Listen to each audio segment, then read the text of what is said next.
Okay, तो ये हमारे सामने क्वेश्चन है, चलो पढ़ते हैं।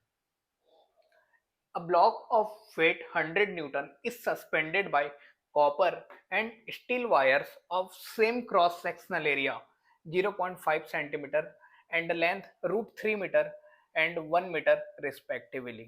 ठीक है, एक ब्लॉक है, इसका वेट दिया हुआ है 100 न्यूटन। ठीक है, ये नीचे की तरफ लगा रहा है 100 न्यूटन, मतलब 10 केजी इसका मास होगा। ठीक है, इसको सस्पेंड किया गया, एक कॉपर का वायर यूज किया और एक स्टील का वायर, ठीक है, लगा हुआ है। दोनों का क्रॉस सेक्शनल एरिया सेम है, इसका भी एरिया 0.5 सेंटीमीटर स्क्वायर और सेम इसका, और लेंथ दिया है √3 metre and 1 metre respectively. Copper का लेंथ √3 और स्टील का 1 मीटर। कॉपर का लेंथ दिया है √3 मीटर और स्टील का दिया है 1 metre. Their other ends are fixed on a ceiling as shown in the figure. इसका जो दूसरा एंड है, एक एंड तो यहाँ बॉक्स में है, दूसरा एंड सीलिंग पे लटका हुआ है, जैसा फोटो बना हुआ है। ठीक है, the angles subtended by copper and steel wire with ceiling are 30 degree and 60 degree respectively। Copper wire का सीलिंग के साथ 30 डिग्री और स्टील का 60 डिग्री। ठीक है, if elongation is copper wire is delta L C, जब ये लटकेगा तो इस पे टेंशन लगेगा, मतलब खिंचाव आएगा। खिंचाव आएगा तो कुछ इलोंगेशन आ रहा है बोल रहे हैं, उसको डेल्टा एल सी, इसके इलोंगेशन को डेल्टा एल सी, और elongation in steel wire is delta L S. इसमें जो खिंचाव आएगा, जो लेंथ बढ़ेगा, उसको डेल्टा एल एस बोले।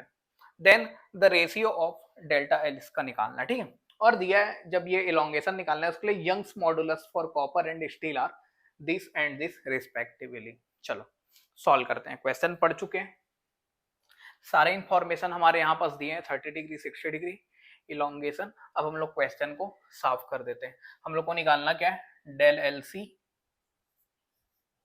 बाई डेल्टा एल एस, इसकी वैल्यू निकालनी है। ठीक है, अब क्वेश्चन साफ कर देते हैं। हाँ, कॉपर के लिए हम लोग को यंग्स मॉडुलस दिया हुआ है, इसके लिए y की वैल्यू दी है 1 × 10⁻11, और इसके लिए जो y की वैल्यू है वो है 2 × 10⁻11। चलो अब क्वेश्चन को साफ कर देते हैं हम लोग। एरिया, एरिया भी काम का है हमारे, एरिया कितना दिया है 0.5 सेंटीमीटर स्क्वायर, और लेंथ इसमें मेंशन्ड है। ठीक है, चलो आगे बढ़ते हैं, इसको साफ कर लेते हैं।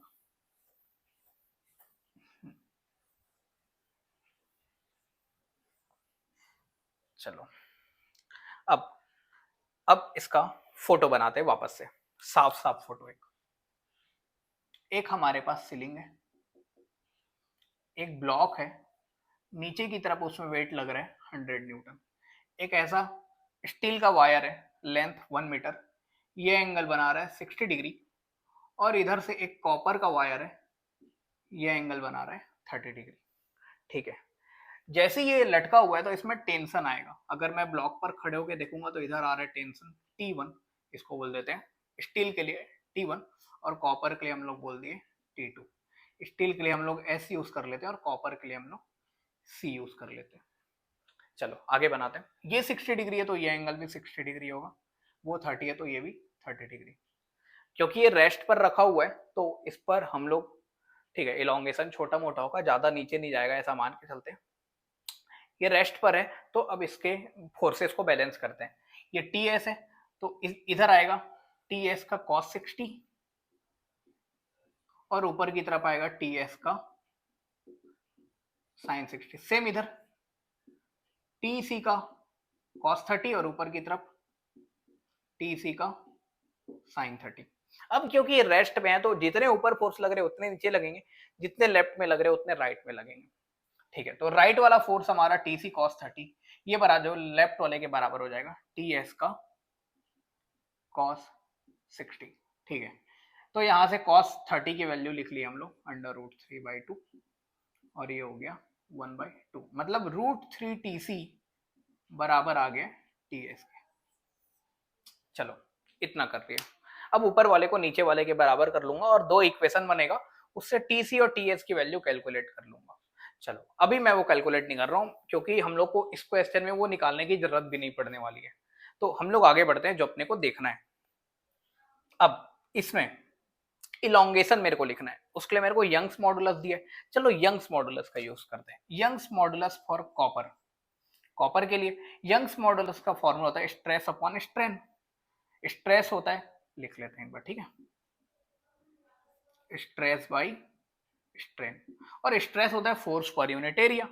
तो फोर्स कितना लग रहा है कॉपर वायर में? कॉपर वायर में जो फोर्स लग रहा है वो टीसी है, तो मतलब टीसी बाई एरिया, ये हो गया स्ट्रेस। और स्ट्रेन लिखेंगे तो elongation, delta L C elongation by length L C. हाँ, स्ट्रेन मतलब change in dimension by original dimension. ठीक है, चलो आगे। तो ये कितना आ गया मेरा? ये मेरा आ गया T C by delta L C multiplied by L C over area. Same ऐसे ही यंग्स मॉडुलस में स्टील के लिए लिख सकता हूँ, डायरेक्ट लिखते हैं। ठीक है, तो टी सी की जगह T steel, delta L steel, L steel by area, दोनों का सेम क्रॉस सेक्शनल एरिया था। अब ये दोनों को हम लोग को डिवाइड कर देते हैं, हम लोग को रेशियो निकालना है ना, तो चलो दोनों को डिवाइड कर लेते हैं। ऊपर वाले को साफ करते हैं, इस फोटो की जरूरत नहीं पड़ेगी अब आगे। ऊपर वाले को नीचे वाले को बैलेंस करने की जरूरत नहीं है, क्योंकि हम लोग को टीसी और टीएस निकालना नहीं है। चलो, ये दोनों को मैं डिवाइड कर दिया, तो आ गया Y C by Y S. जब ये दोनों डिवाइड हुए तो क्या बचेगा? देखो, ए से ए मरेगा, यहां बचा TC, TC L C by delta L C divide by ये T S L S by delta L S. तो ये कितना आ गया? ये आ गया T C by T S L C by L S delta L S by delta L C. और मेरे को फाइंड क्या करना था? Delta L C by L S, मतलब ये वैल्यू मेरे को निकालनी है। ठीक है, बाकी सारे वैल्यूज हमारे पास है। Young's modulus for copper, copper के लिए 1 इंटू 10 टू द पावर 11, और स्टील के लिए 2 इंटू 10 टू द पावर 11, मतलब ये 1 और ये 2, तो यहाँ बचा 1/2, ये हो गया 1/2। टीसी और टीएस टेंशन दिया हुआ है, देखो टीसी बाई टीएस लिखना है। ठीक है, तो टीसी बाई टीएस कितना हो गया यहाँ से? 1/√3, 1/√3। एलसी कितना दिया हुआ है? Length of copper wire, copper wire का length √3, length of steel wire 1 metre, ये निकल गया हमारा।